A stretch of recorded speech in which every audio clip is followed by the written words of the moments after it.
মারা গেলেও মায়া কইরা গোসল করায়, মায়া কইরা কাপড়টা পিন্দায়, মায়া কইরা খাটে। লাল কাপড়, নীল কাপড়, হলুদ কাপড়, কত কাপড়। কোন কাপড় দিয়া তোমার মননের পরে বাইন্ডিং করে দিল না, সাদা কাপড় দিয়া কেন দিল?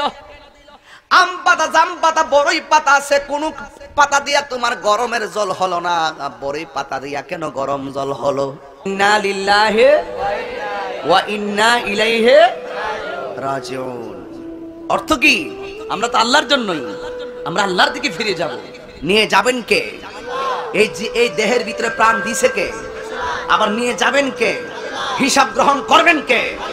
এই জন্য কবর সাংঘাতিক জায়গা। বোন, আমার বিরুদ্ধে তুমি একটা সাক্ষী দিয়েছ, এই সাক্ষীর কারণে জাতি আমাকে এখন বুক পর্যন্ত পুঁতে মারবে। আর আমি যে কালেমার দাওয়াত দিতে এসেছিলাম, দাওয়াতটা কি হয়ে যাবে? বন্ধ হয়ে যাবে। আল্লাহর কথা বলার মতন লোক আর থাকবে না। তুমি কি একবার ভেবে দেখেছো তোমার এই একটা সাক্ষীর কারণে কোথায় চলে যাচ্ছে আমরা?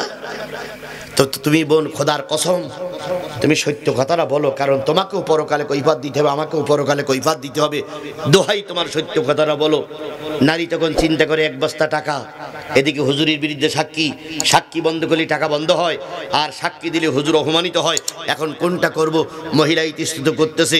জিবরিল কানে কানে বললেন, হে আল্লাহর রাসূল, হে মুসা কালিমুল্লাহ, মহিলার বলো ওই যে কারণ ওই মহিলার এক বস্তা টাকা দিয়েছে, ওর ভিতরেও ভেজাল। কিরকম ভেজাল? ওই টাকার ভিতরে অর্ধেক ছাই আর অর্ধেক টাকা। এইটা বলি দাও, তাহলে মহিলা জিনিসটা সত্য বুঝতে পারবে, তোমার পক্ষে সাপোর্ট নেবে। মহিলারা ডাক দিয়ে বলতেছে, বোন এতক্ষণ আজ নসিহত শুনালাম, তুমি শুনলে না, এবার শোনো আমার বোন, এই কারণ তোমাকে ধোঁকা দিয়েছে, এই কারণ তোমাকে এক বস্তা টাকা দিয়েছে, ওই এক বস্তা টাকার ভিতরে অর্ধেক ছাই আর অর্ধেক টাকা রে ভাই। এখনো যদি না বোঝো, কিন্তু তোমারে গুলুট মেরেছে।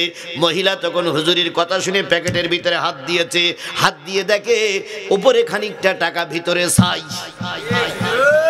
মহিলা তখন না ভাই বলতেছে, হুজুর কুলিয়ের কথা খুলে বলবো, এবার সত্য কথা বলবো, আপনার সঙ্গে আমার কোনোদিন দেখা হয়নি। কেউ নেই, কে আছে? কেউ নেই ময়দানে, কে আছে? সেই আল্লাহ আজও আছে তো। মহিলা তখন বলতেছে, হুজুর আমি আপনারে কোনোদিন দেখিনি, আপনার সঙ্গে আমার কোনোদিন সাক্ষাৎ হয়নি, এই কারণ গতকালকে আমার এক বস্তা টাকা দিয়ে এই সাক্ষীটা দেওয়ার জন্য আমাকে প্রলুব্ধ করেছিল। মুসা আলাইহিস সালাম বলতে, আল্লাহ এই এখনো কি ধৈর্য ধারণ করা লাগবে? জিবরিল কানে কানে বললেন, হে মুসা, তুমি যারে যা বলবা সে তাই শুনবে। মুসা আলাইহিস সালাম বললেন, ধর মাটি কারুনের ধর।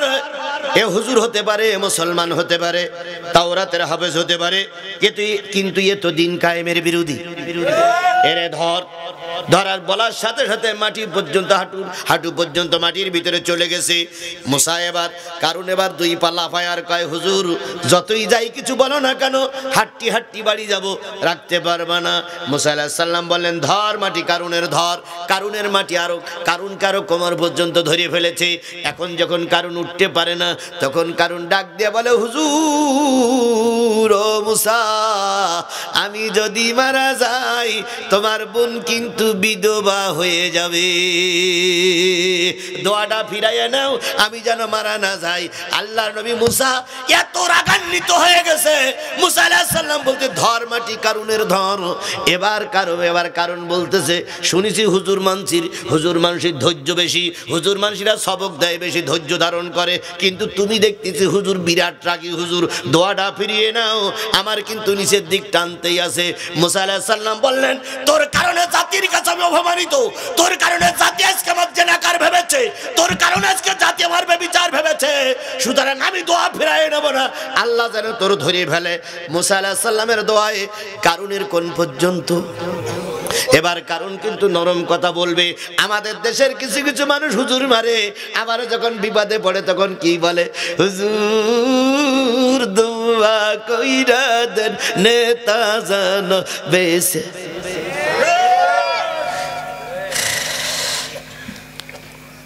মুসা কারুনের কি হলো, 1 মিনিটে শেষ। তার আগে আজকের শিক্ষণীয় বিষয় হচ্ছে, ইয়া আইয়ুহাল্লাযীনা আমানুত্তাকুল্লাহ। এত এতক্ষণ তোমরা যারা আমার ওয়াজ শুনলে কার কথা শুনেছো? এ মুসলমান কথা বলেন, কার কথা শুনেছো? আওয়ামী লীগ, বিএনপি, জাতীয় পার্টি, জামাত ইসলামের কথা নয়, কার কথা?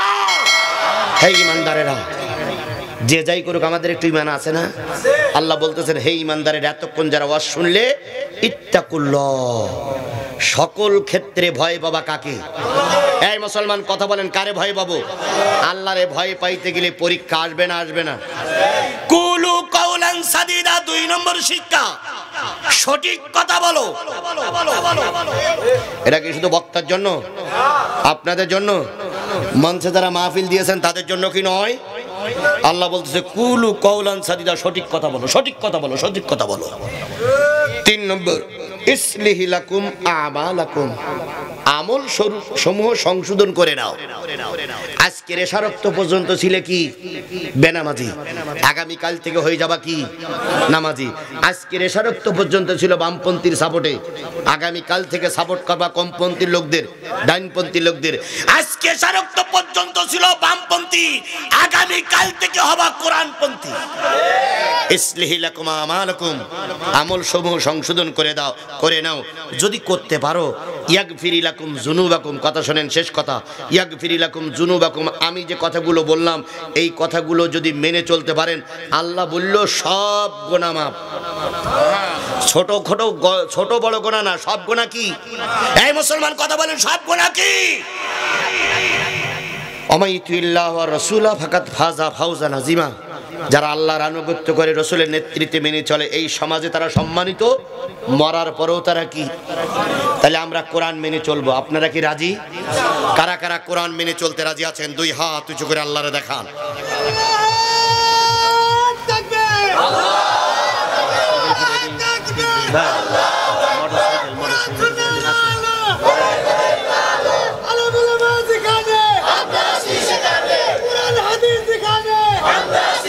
আল্লাহ আমাদের এই শপথের পরে টিকে থাকার তৌফিক দান করুক। আরো জোরে বলেন আমিন। আচ্ছা, পীর মুরিদ করে, তাই না ভাই? পীর মুরিদ করে, কি বলে? আমার রুমাল ধরো। এই মর্মে শপথ করিতেছি যে পীর সাহেব যাহা বলিবে আমি তাহাই মেনে চলিব।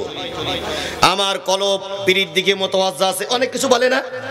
আমি ওই মুরিদ করতেছি না, কোরআনের কাছে মুরিদ করলাম। কোরআন বলল, তুমি যদি আল্লাহ এবং রাসূলের কাছে মুরিদ হতে চাও, ঈমান আনার পরে কয়েকত সালাত আদায় করবে।